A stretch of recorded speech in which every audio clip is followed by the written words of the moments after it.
All right, folks, welcome back to Mike and Maurice's Mind Escape. We have episode number 140 today. We're going to be talking about Maurice's spiritual awakening. We actually did this episode last week. However, the file got corrupted and you could barely even hear Maurice talk for some reason. So we just decided to redo it. Before we get started, too, we also mentioned this before, but I'll bring it up again. Episode 138 with David Matheson. 3/4 through the way the episode, he brought something to our attention. He said that he listened to some of our episodes and he liked everything except there was one episode where we talked about the Urantia papers and how it was weird and whatever. And he brought up something I didn't know, which was William Sadler, the guy that was tied to the Urantia papers, which was like a channeled book from the turn of the century. He brought up that William Sadler was tied to eugenics, which is obviously, has racial implications and is a racist thing. And obviously we didn't know that they talk about that in book 4 and 5. And the way we got into the Urantia papers was Jerry Garcia, Jimi Hendrix, Stevie Ray Vaughan.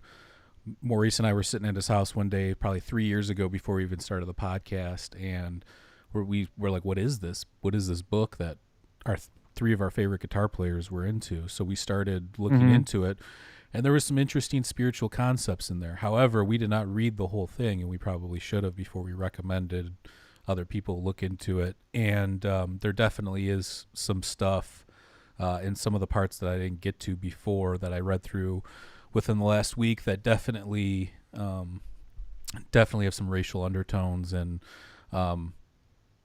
it's obviously not something that you should promote or anything like that. So I erased the episode we did on it. We didn't really obviously get into anything having to do with X. We didn't even know that was part of it, but we barely even read it. We were just kind of skimming well, what through we did it was you pointed out to me, like I had some sort of like PDF that I loaded onto my phone or something a while back, but you mentioned that you could listen to them on YouTube. So that's what I was doing. They go through paper. So like, I guess you can buy them as books, and there's like book 1, book 2, book 3, book 4, or something like that.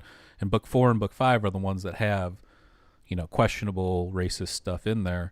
The way we listen to it though is the papers are broken down on YouTube, so you can listen to like 1, 2, 3. It goes up to like 1,000 or something ridiculous like that. So, we would just jump around to what we, we're interested in, like Jesus's life and stuff like that. But again, upon further review, Sadler, who didn't necessarily write it, I just want to point this out too. It was supposedly a channeled piece. However, who even knows if channeling's real? Obviously, we talk about remote viewing and things like that. But in reality, when you look at the situation, somebody had to write this thing down. And the story that we knew when we're getting into it, or we looked into it, was that William Sadler was a debunker and like a psychiatrist.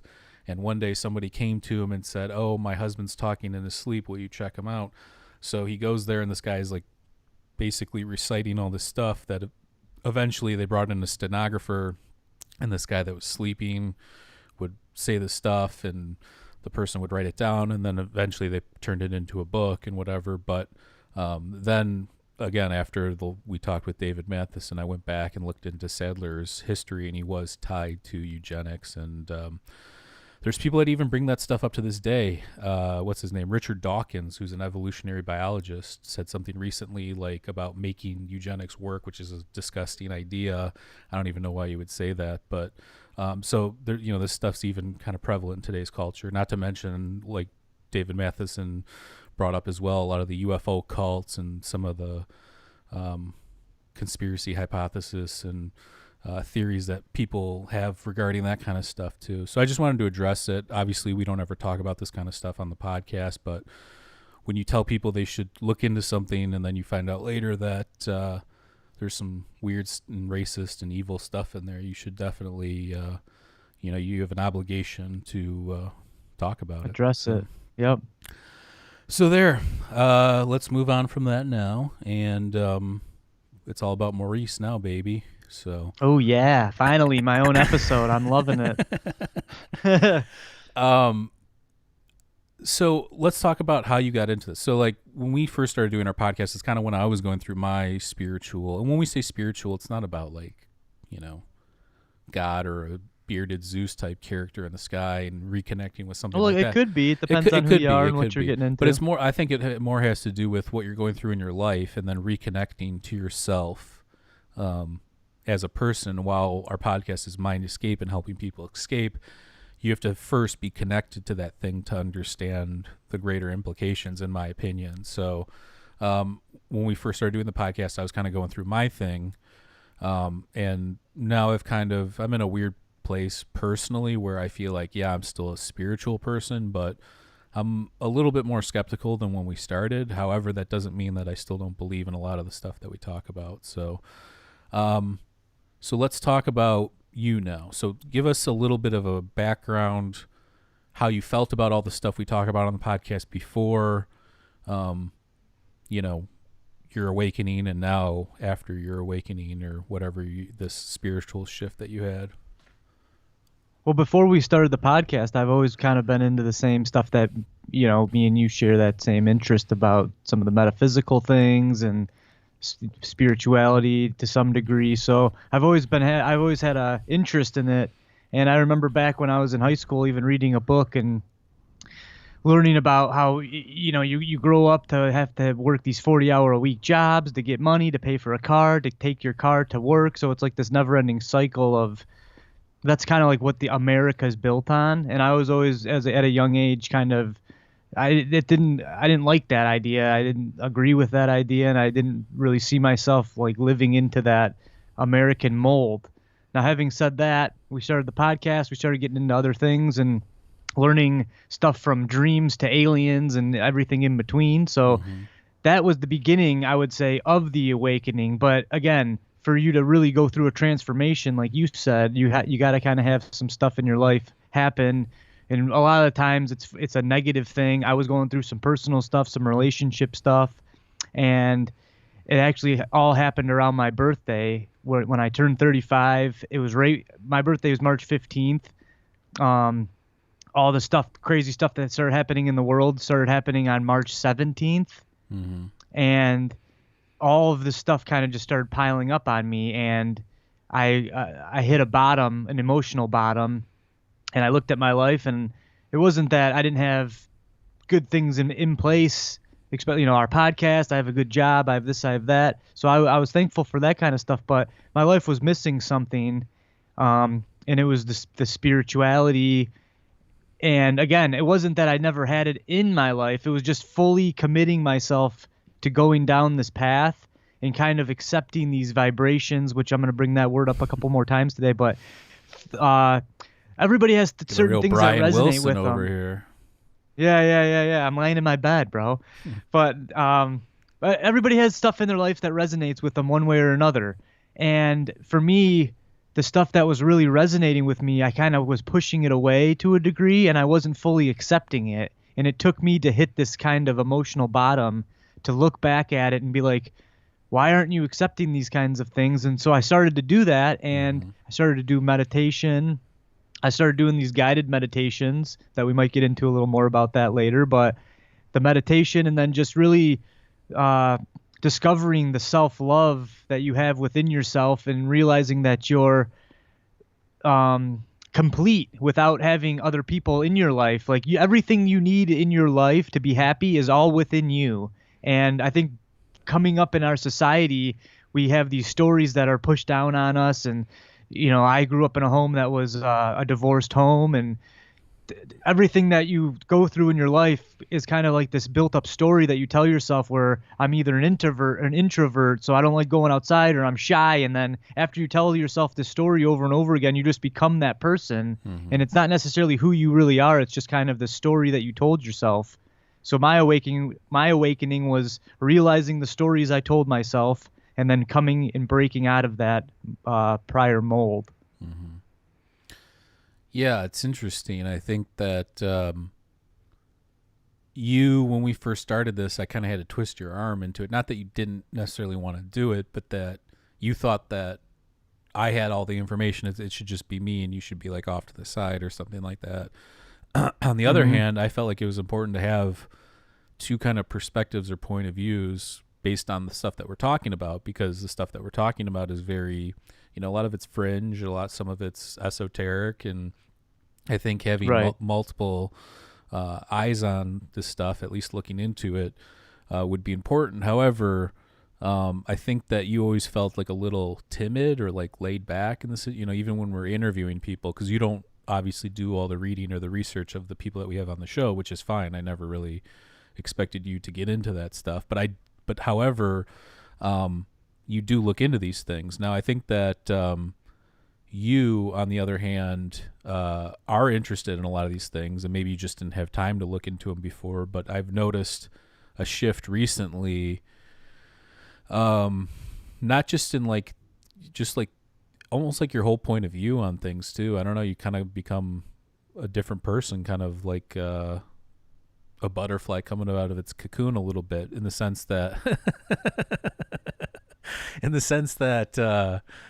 I think that you knew a lot of the stuff and you were interested in it, but you were almost like on the podcast, like watching, when we'd have a guest or something, you'd be more like watching and listening, kind of just learning and taking it in. And now you kind of have a little bit more to say about things, which is great. So I think for me, it's great to see. And I've always wanted you to take on more and have kind of a bigger role on the podcast. From the beginning, it's not something I ever like, oh, I got to dominate the conversation, or I'm the one talking, or something like that. You know me, I've always gotten on you about that kind of stuff, to say more, to do more. So I really like what I'm seeing lately. Yeah, it all boils down to this one little saying that I picked up, and when I started looking at my life and realizing that things don't happen to you, things happen for you. And that all it is one word being changed there, but that whole perspective has really opened my eyes to being like, well, this happened, and instead of looking at it as a negative thing, it's like one door closes and another one opens. So I really like to say that again.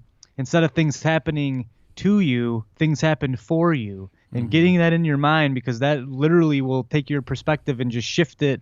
And I think that's what a lot of life is perspective. You can look at things as negative, and everybody knows these people in their lives. We'll call them like an Eeyore type from Winnie the Pooh, where everything's just bad and a gray cloud seems to follow them around. And life is similar for everyone. It's the way that you perceive things and the way that you kind of take what's given to you and making something good from it. And my dad has a lot of that quality, so I don't know if I got that from him or if I developed that on my own, but it's good to be positive to a degree. Obviously, you have to have some downtime, and everybody has their ups and downs. But like I said, instead of looking at things happening to you for as a negative thing, looking at it as more of like a door's closing, so another one's opening. Mm-hmm. Yeah, and it's interesting too, because I feel like kind of our dynamics changed a little bit too, where you are a little bit more open, not necessarily to the woo, but some of the more things that can't be proven or explained. And I've kind of resorted back to not materialism, but just a more skeptical version of that.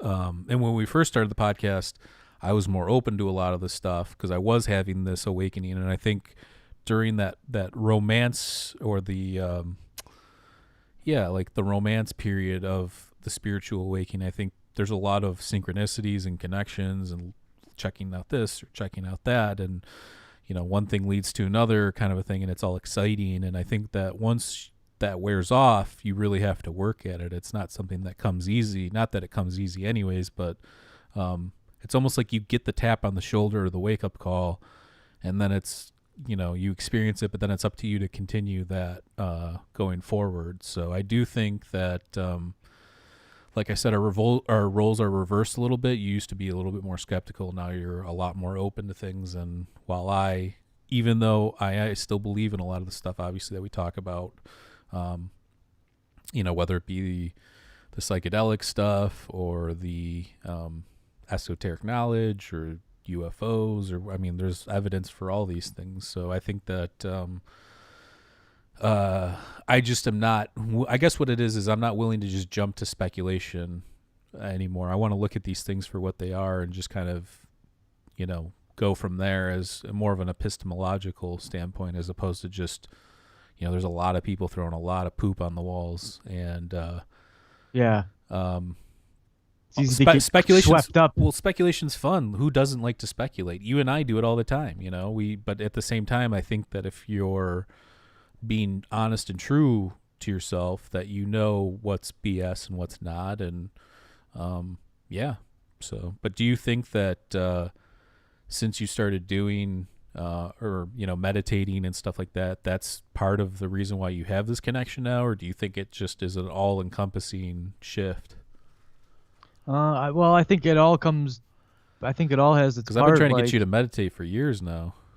right, and it almost took me to a part of my life where I had to escape my brain, or not escape it, but shut it down to a degree. And I have anxiety. I have bad anxiety, so I'm constantly worried about what's going to happen and stuff like that. And when you have predicaments in your life that you just can't control, but they are worrisome, that was the recipe for me to having to escape from my brain, because it's like, so negative stuff's going to happen to you regardless of what you do, but you can't control that stuff, and just worrying about it, now you're just making even more of your life a negative experience, because whatever is going to happen is going to happen. Mm-hmm. And you worrying about it one way or another really isn't going to change that. So that's one big thing that I've came to deal with. I've also had some different help. I started to see a counselor and stuff, and started doing a deep dive into some of my past issues. It's psychologist or psychiatrist. It's like a counselor Yeah, just that's sounds true. like you got in trouble for something, and you have to now you're getting out, which you obviously have never had any of those issues. But I'm just saying, when you say counselor, that's what I think of. I think of somebody that's Yeah, this guy's got some merit. So I like him a lot, though. I've had a psychologist before, a psychiatrist. I don't even know.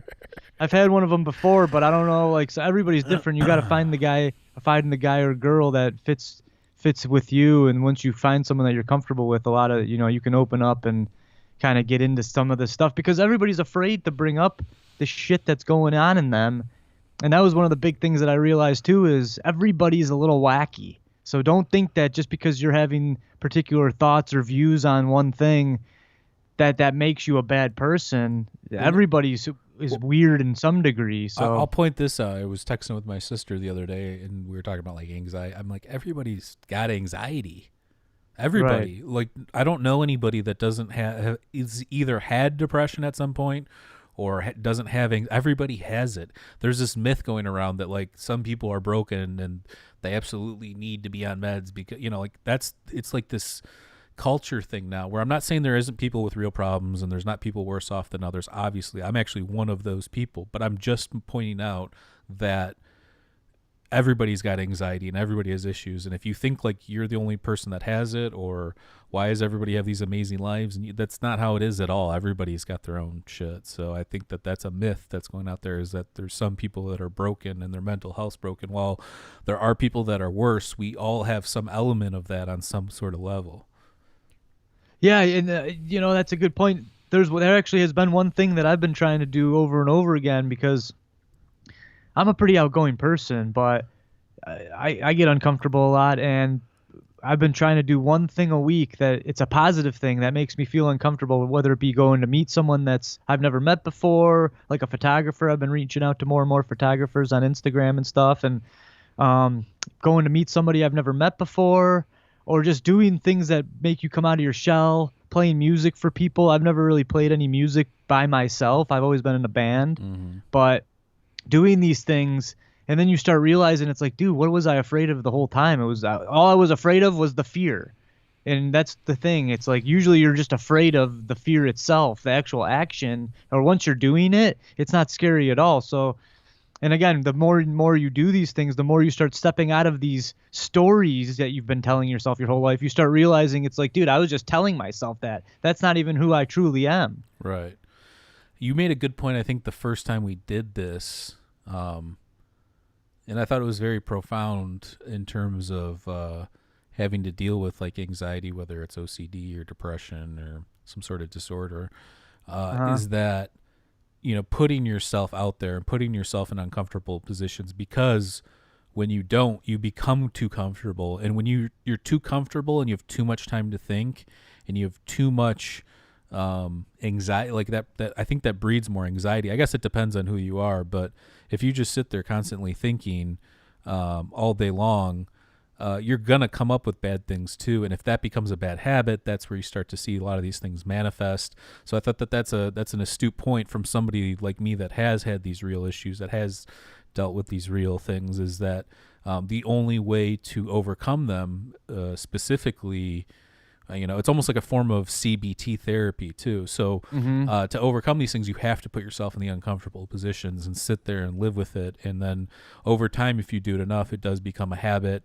If it becomes a habit, then it becomes less of a worry, and it becomes less, there's your path to kind of dealing with it. So, so I really, I didn't obviously want to talk about the exact same things we talked about, nor do I even remember the exact conversation we had that episode that got screwed up. But yeah, I thought that I do remember you saying that, and I did think that was actually pretty profound. That actually piggybacks off that other little statement that I was saying is, only magical things come from when you venture in the unknown. So every time I get nervous, it's like, well, I could stay in the shell and, stay in my comfort zone, but if you want magical things to happen in your life, you have to step out of your box. You have to break your boundaries and see what's out there, because that's where the magic lives, is in the unknown. Mm-hmm. Yeah, and I mean, look, that's something we all aspire to. I mean, there are people we see, and I'm sure you know them too, where it's like they just go and they do. They go on vacations, they travel, they live their life, they have fun. Those are the people that seem to kind of have it more together than others, because they are constantly flowing or moving, So I think that you're always never in a comfortable position. So while I don't think that that's a feasible life for me, I think that you look at those people, or at least I do, and like, man, I would love to live like that. So, or that's living kind of a thing. So I do have respect, and I do recognize that trait when I see it, for sure. Well, that happens to me every year, because I go backpacking, and every time I do it, I go, oh, I love traveling. This is my this is my essence. This is what I should be doing. But then I come home, and weeks turn into months. Months keep going by, and then you get stuck in that same story of just doing the daily grind, and then the traveling starts to become more of a nuisance almost. So it's weird. It's like when you do it, you see how good it is for your life and how much you enjoy it. But then when you get back into the normal life, the normal story that you've been telling yourself, it pushes that away and gives you anxiety about even leaving your home. It's a strange little game we play in our minds. Yeah, I mean, that's how people that already have a lot of issues do become agoraphobic, for sure. I mean, I know there's been, my late 20s, there was times where I definitely had spouts of that it was really bad. So, yeah, you just need to keep on moving, keep on trucking, as the old deadheads say. But oh yeah. Also, I wanted to point out my background picture is a picture Maurice took of Comet Neowise. You can see it over my right. Well, it's if you were looking at it from your point of view, it would be over my right shoulder. That's so. We're gonna have a little video coming out too that Maurice has been working on. He went on a little photo shoot. Didn't work out as planned, but we're still trying to figure this thing out. So look forward to that coming up. But yeah, I thought that was a sick picture that you took. You've been taking some real nice pictures as well. And I think that also, the quality of your pictures, your art, your photography has kind of been stepped up a little bit too, I think, since your spiritual awakening. Not that you weren't a good photographer before, but I think that enhanced it for sure. Your pictures have been, your landscape, has been pretty good lately. Thanks, man. Yeah, that's, that actually goes kind of with spiritual awakening. That's, everybody has something in their life where when they're doing it, they feel like themselves the most. They feel like almost a natural high.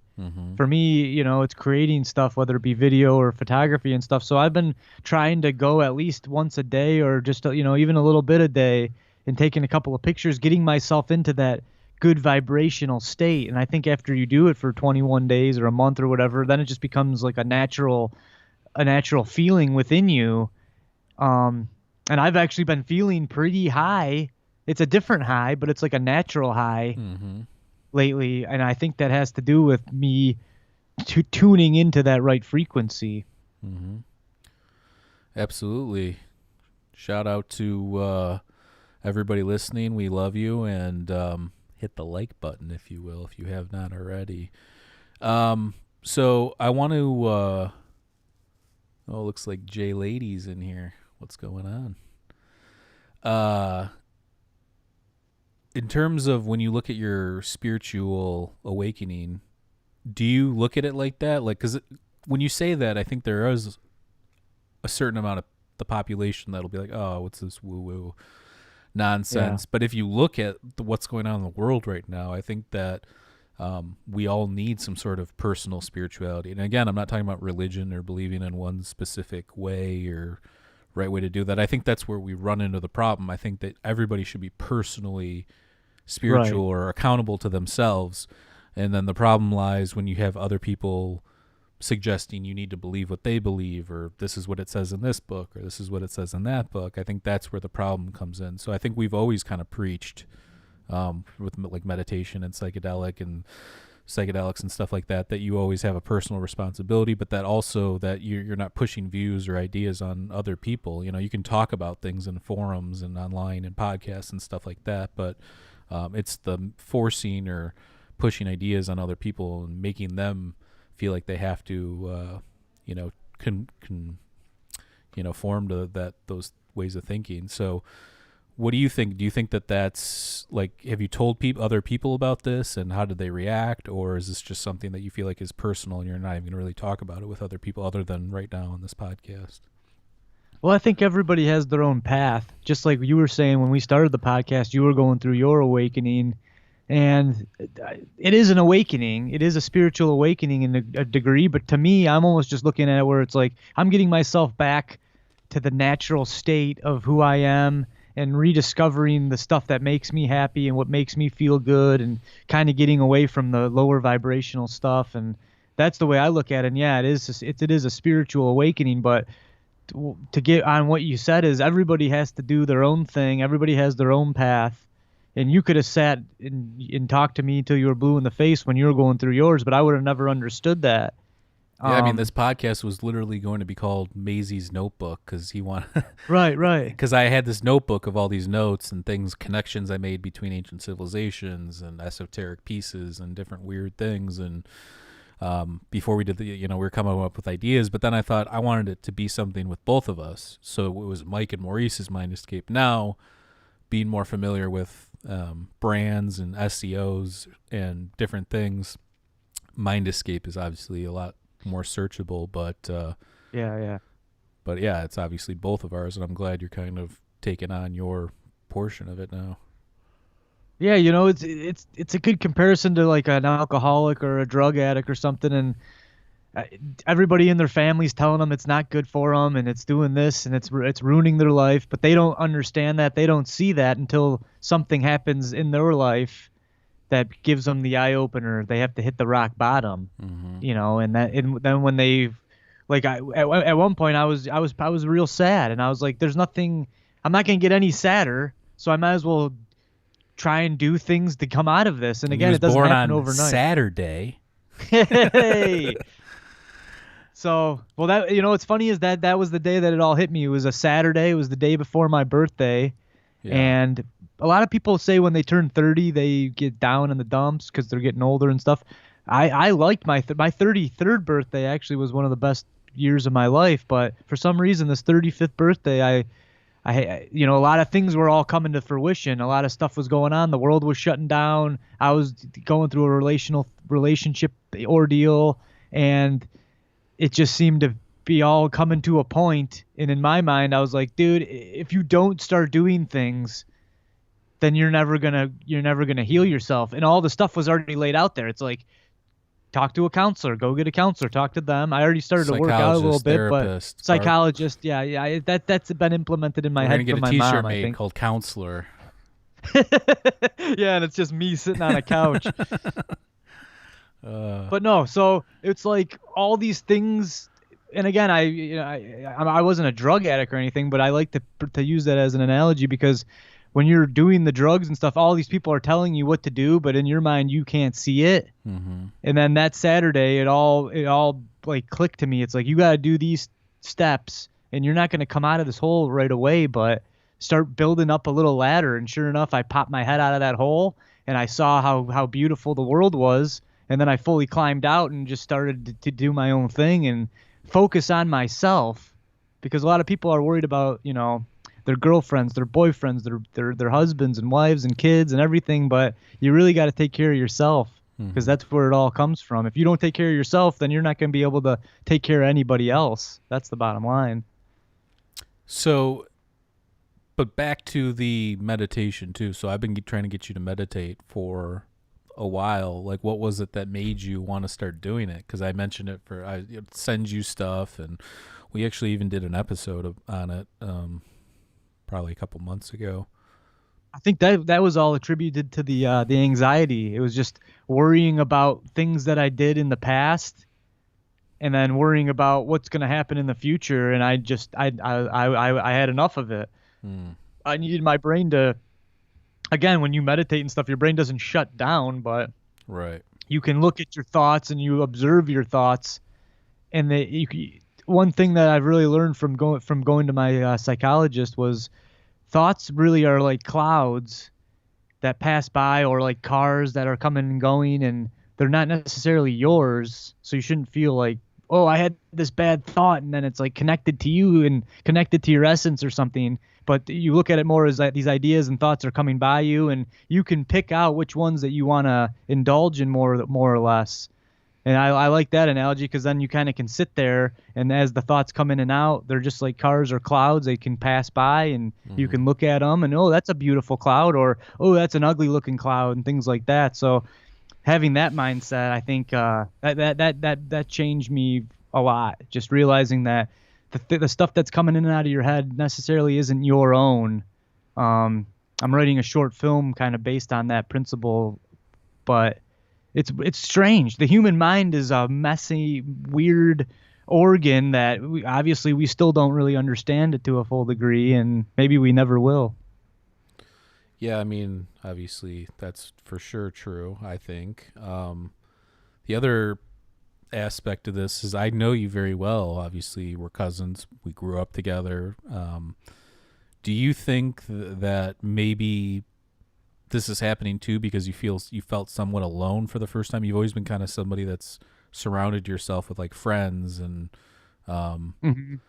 other people. Like you've always kind of needed some other person to kind of interact with. So do you think that maybe being on your own or being alone a little bit or going through what you've been going through maybe you had to go through that or experience what that's like, which was a fear of yours maybe, and that now that you're experiencing it, you realize, oh, this is just me. I could have been me this whole time. Instead, I've been hanging out with these other guys forever who obviously are on different paths. So, Yeah, no, I think that definitely has a part of it. I think when you people get into relationships, especially for some weird reason, like you get into a relationship and it gives you an okay to kind of love yourself. Like it opens up a door within you, and you're like, oh, now I feel all this love, which, don't get me wrong, you're feeling that love from your significant other, but at the same time, that love is always within you the whole time. It's always been within you. mm-hmm. So you shouldn't need another person to make you feel that love within. And that's one of the guided meditations that I've been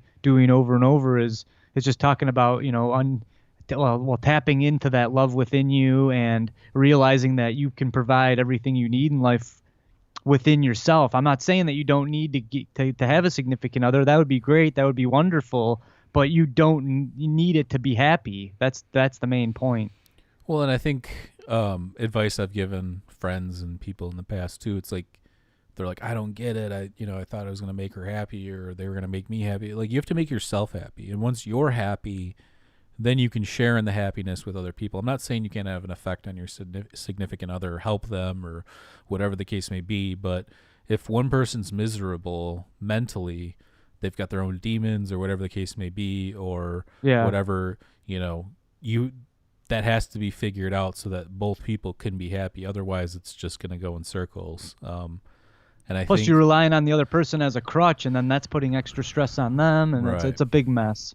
So, I think that yeah, I mean, I think that these are obviously important things to talk about, and I know there's a lot of people out there that don't even think in these terms. You know, they just think, oh, my girlfriend's mad at me, or oh, my boyfriend's mad at me, or whatever the case may be. But in reality,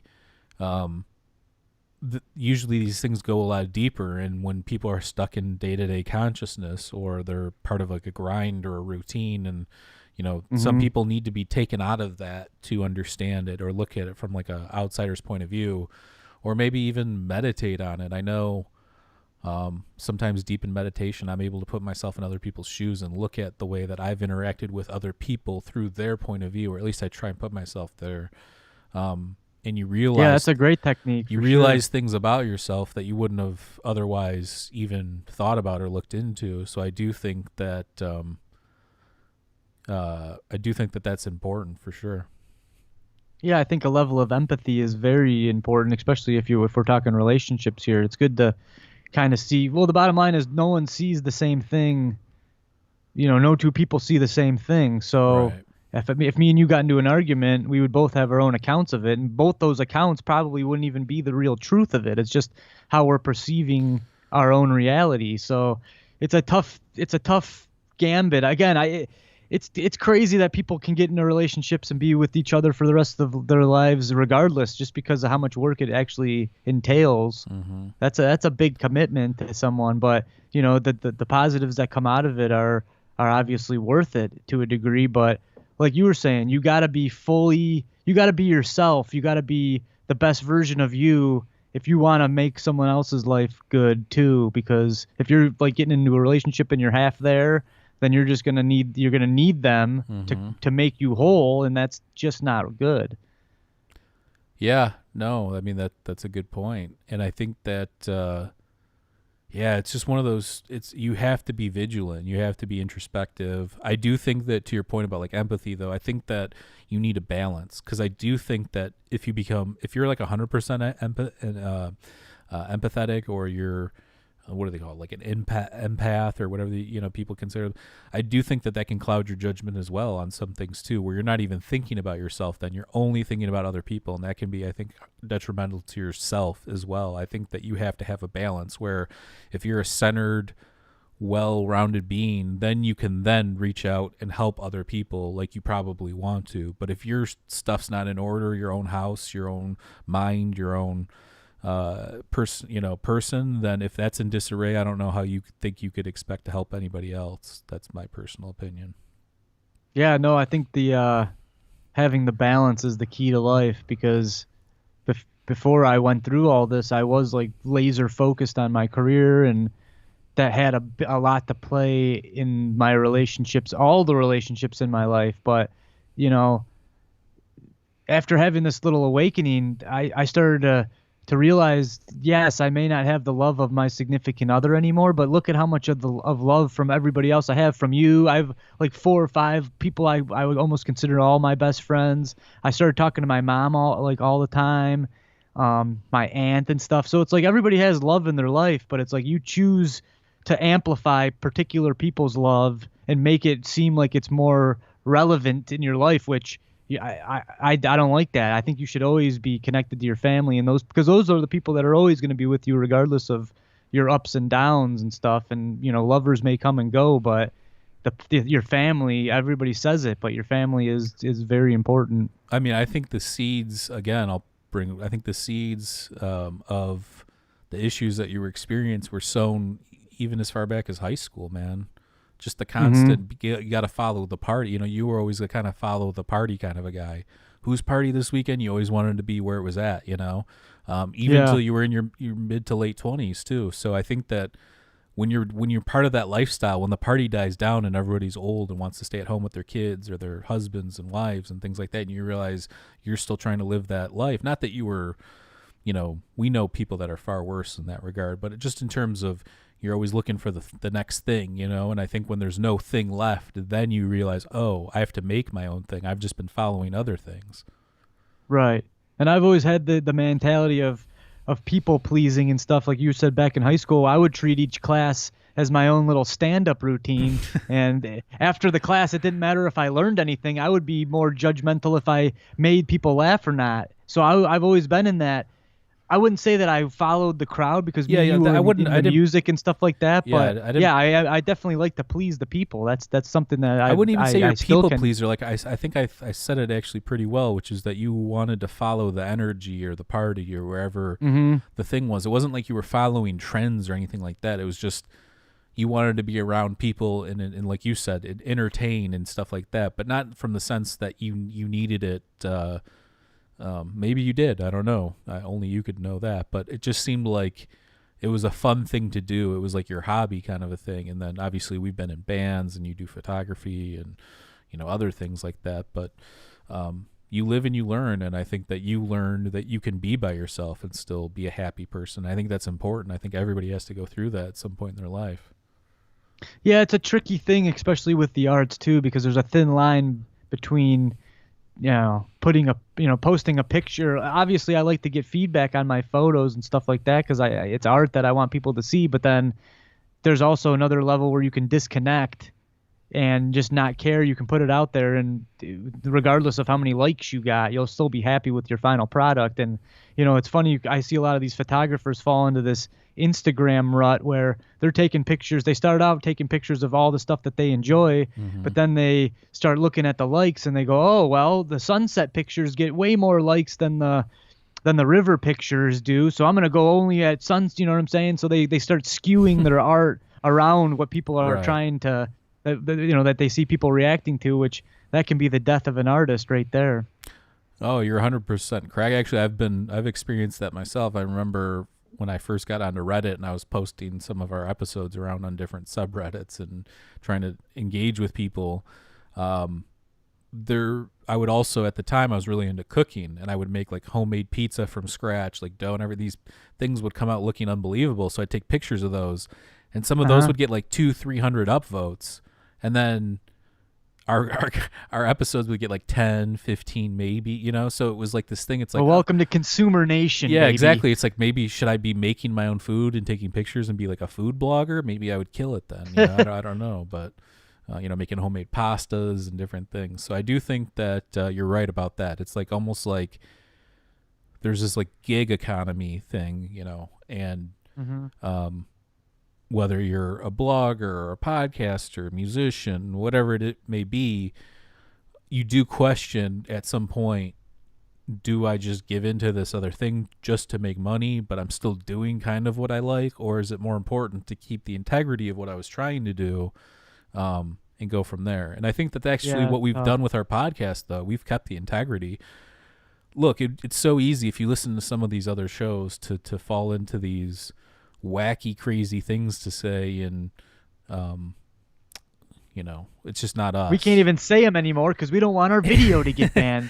Well, it's not even like that, but I will say that there are things. Obviously, I don't believe in a lot of the stuff, but it's like I don't want to become one of these podcasts or channels or whatever that's just saying crazy shit to get listens or views. I want it to be authentic. I want what people are hearing to be real learning, real research and education and looking into different things, and we'll give you our honest opinion. Look, I'm not a scientist or a doctor or anything like that, but I do enjoy researching and looking into these things, and we will always give you our honest opinion based on what we're seeing. So I think that I think that it's important to stay true to yourself and keep the integrity if it's art.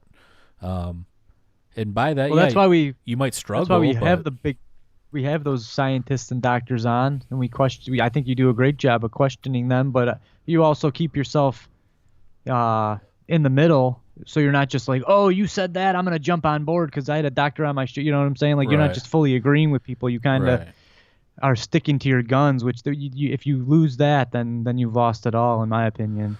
Well, and I think it's, you'll see people criticize, Rogan for questioning people, or you'll see people criticize different podcasters for asking tough questions. But I don't want to listen to an echo chamber. If you have, Joe Rogan just did that episode with George Knapp and Jeremy Corbell, and people, there's a lot of people like, oh, he questioned, like people, part of UFO Twitter and people in the know with UFO stuff. Oh, he said this or he doesn't believe that. It's like, who cares? I would rather more people are watching that than are going to look at your stupid tweets. You know what I'm saying? So it's more, if you want the message out there, the message is now getting out there. So if you think that you're going to control the narrative, like, who are you? Who cares?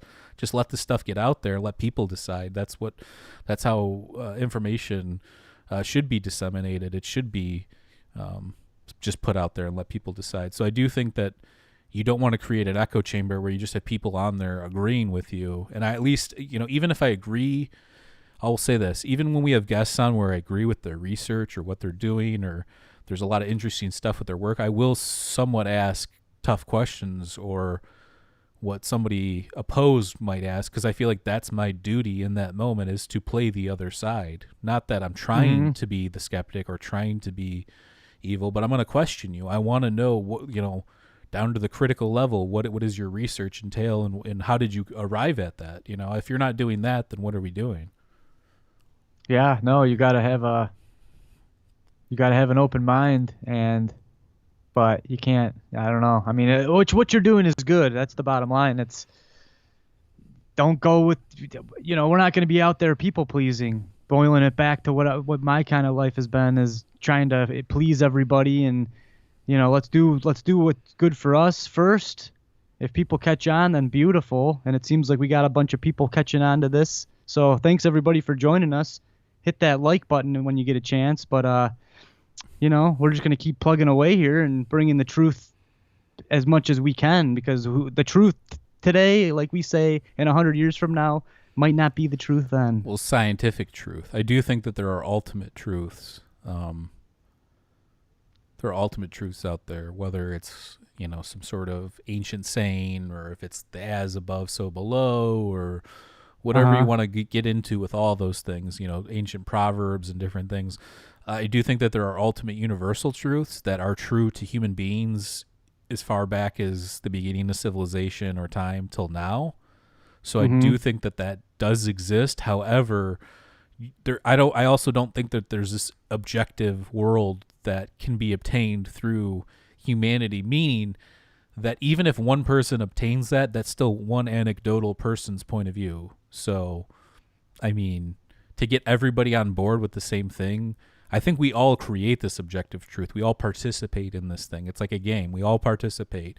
And wherever the trend or the masses lean towards is kind of what's considered the truth at that moment. But I think that that's always in flux as well, too. And I think that we don't talk about politics, but I think politics and, social issues and things like that drive all of those things back and forth either way. So I don't think that there's this like world where there's this objective world outside of us, that there's objective truths beholden to that. And hypothetically, let's say that we are the only things that live in this universe.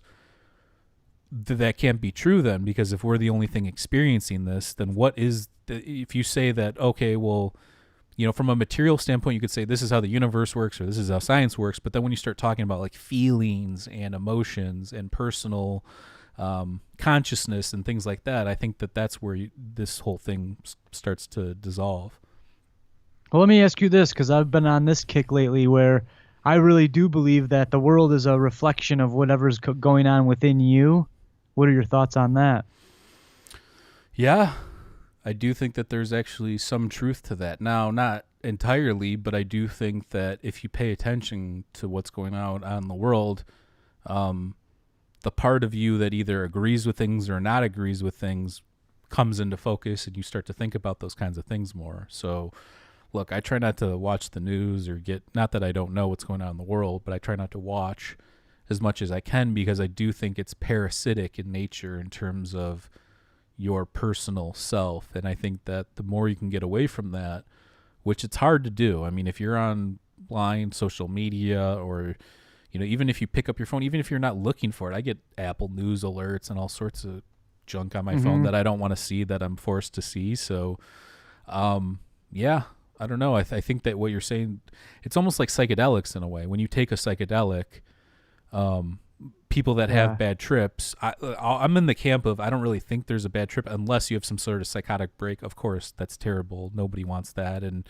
you should never take psychedelics if you think that might be a possibility or it's hereditary or whatever the case may be. But that being said, I don't, in the terms of when somebody takes something and they didn't have the best time or they were forced with, they confronted with a lot of issues, what you're doing is you're seeing a mirror of all the bad shit in your life, and you're forced to confront it in a way that you're normally not forced to do. So like in your day-to-day consciousness, yeah, you might have some thoughts in the back of your head or some anxieties pop up, but when you take a psychedelic, you're right there. It's in the forefront. It's in the forefront, in the middle, and you're forced to overcome it and deal with it. And I think that same can be said about what you're saying. Our being or our consciousness is a reflection of what's going on. Are those two things related? I think that that's something to look into for sure. It might be. I also think it might be a shell game or a giant's marble in a way where one thing does have an effect on the other, but there's different layers or levels of it. Yeah, I also think that whatever is needed, that the universe will provide it, and I think you can even look at some of these quantum physics experiments where they have a plant in a room and they have a light going in different quadrants at a random pace, and the light seems to go over the plant more often. Do you remember seeing that little study? I didn't. I might have. I don't remember. Is this real science though, or is this some sort of? Yeah. This is real science. I'll look some stuff up, and maybe we can provide a link from down below just so maybe people when can. We do that, I'm no scientist. Either is Bill Nye. But no, but I just thought that experiment was interesting because the plant obviously needs light to live, and then the light seemed to go over the plant more often than other places. Yeah, so it's almost like it's conjuring it. So you have to really look into these things. So even that Masaru Emoto, the guy with the freezing the crystals, playing nice music and the crystals being perfect, and then playing like hardcore death metal, and these things are dismembered or deformed crystals or whatever you want to say. I do think that you have to look into these things well, because there's a lot of controversy surrounding him and his connection to like kind of like the what the bleep do we know kind of stuff, and that whole grouping of people that talk about those things. Now I do think that there is something to be said. So like if you talk to your plant, or you're constantly, people that sing to their plants or things like that, there is some sort of weird thing. And I think that goes true for animals as well. If you're constantly petting your animal, telling your animal how much you love them, your pet, whatever the case may be, I feel like there's a good chance that quality of life is going to be far better for that animal than if let's say you loved it, but you didn't always pet it or kind of indifferent to the whole thing. I do think that there's something to that. Do I know what the mechanism is or what to call it? No, but I think that life or positivity recognizes positivity kind of in a certain way. But again, I don't know what that mechanism is to say, hey, this is what you should be looking for. Well, we're not going to go crazy. Like the last episode, I remember I was using the vibrations terms a lot, but you just described exactly what's in my mind is the positive vibration. So if you can align yourself with whatever that may be, for me, it's going out into nature and taking photos. For you, it might be researching or playing music or whatever. Everybody has their own different path, but the more you're putting yourself in that positive state of whatever, that's how you raise your consciousness. But my question to you is, so there were studies that were talking about plants reacting to just vibration alone. Do you think your plants would grow better and stronger if you went in there and played, more positive music or gave them more positive affirmations, rather than it doesn't matter, you could go in there and scream at them and you'd have the same outcome? I think when you're talking about living things, for some reason, I do think that water's not a living thing per se. I guess we don't know about microorganisms that live in there, or you could say whatever. But yeah, I mean, when it comes to actual lit life or whatever, I mean, we've had Peter Scherstedt on, and he's a big proponent of panpsychism, which is the idea that everything is sentient or has consciousness. So let's say a plant does have consciousness. I don't know how being positive or playing positive music around it couldn't be a good thing, Right. But I think where does that, like we love the band Fish, and Fish has a lot of tension and release. So if there's a bunch of tense parts and then there's a release, does the thing know about the release, or is it only going to take in the more of the tension? You know what I'm saying? Like that's where you're getting down to the nitty gritty. Let's get this show on the road. Wow. Shout out to Look all at of this our guy. Fish fans out there. Well, no, it's interesting that you do bring up the Fish show, because when I was a freshman in high school, What is that? I went is that to a a concert. Lock-in? Is that a lock-in T-shirt, by the way? Yeah, I didn't go. This was bought for me, but Oh, that's actually one of the first places that I experienced a a collective consciousness of positive energy was during a Fish song when the song climaxed and everybody was yelling and having a good time, but you literally felt the resonation of that positive vibration. mm-hmm. And that was a profound experience in my life. And to sum up actually this whole spiritual awakening thing, it's all the stuff in my life that I kind of was pushing to the back. I knew it was true deep down, but life happened and reality and all this material stuff kind of overwhelms you. But during my awakening, I kind of boiled it down and I go, dude, these are the things that has resonated with you your entire life. Why are you not accepting them? Why are you not implementing them in your life? And I started to do that. And all of a sudden my consciousness rose and my vibration is a lot different. It's way more positive and things like that. So again, my final note to people would be to stop having so much resistance to things that deep down in your soul are good. Everybody talks about these gut reactions and stuff. That shit's real. Dive into some of these gut reactions. Go with them and see what happens. And most of our serotonin's contained in our gut. So, I mean, I think that there might be something to that. If we knew more about the brain and, the physiology of the way that these endogenous chemicals work, even if you were to explain the mechanism behind it, I still don't think that could give you an indication of what you're talking about. So I do think that there's an experiential nature to life and to us that even if you were to break it down or boil it down to some sort of evolutionary or physical mechanism, I still don't think that gives you the full picture, obviously. Mm-hmm.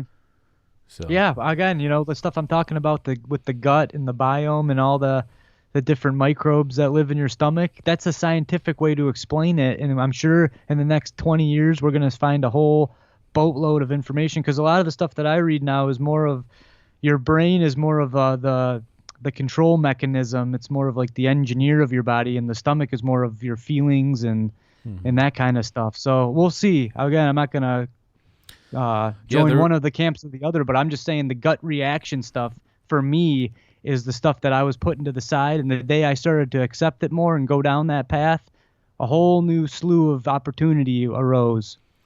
Yeah, and there was a recent article. It just came out yesterday, and I retweeted it and put a little message on there. And Martin, friend of the show from Alchemical Mind podcast, also chimed in on it. The article was pretty much just saying that they're going to look into using mathematics, the way that, or the function of like the brain and what's happening when you hallucinate or take psychedelics.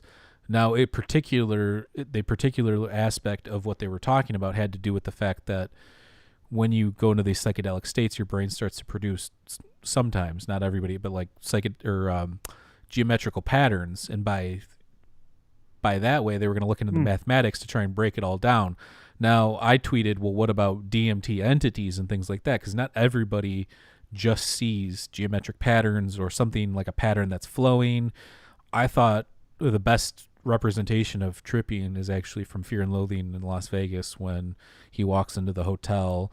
And, that's a great and example. And the person's yeah. scarf's kind of just, blowing back a little bit. Like that is pretty accurate, or the flowing patterns and stuff like that. The floor when the floor is moving like that is exactly what it's like. So but so hats off to Terry Gilliam for getting that one right, because all the other movies it's like, here comes a dragon, or here comes some elves. It's like, dude, that's but I just wanted to say, like, in terms of that, which is that we can take our best guesses and we can use science all day long, but we still don't know what's going on. So I would still look at the teleology or the telos, the purpose behind things. And if you have a purpose, I think that you're in a good place. If you don't have a purpose, I think that's a dangerous way to live. However, to each their own. If somebody feels like they can function without a purpose and just be a good person, then that's on them. But I think you found your purpose, maybe not exactly, but you have a path now. So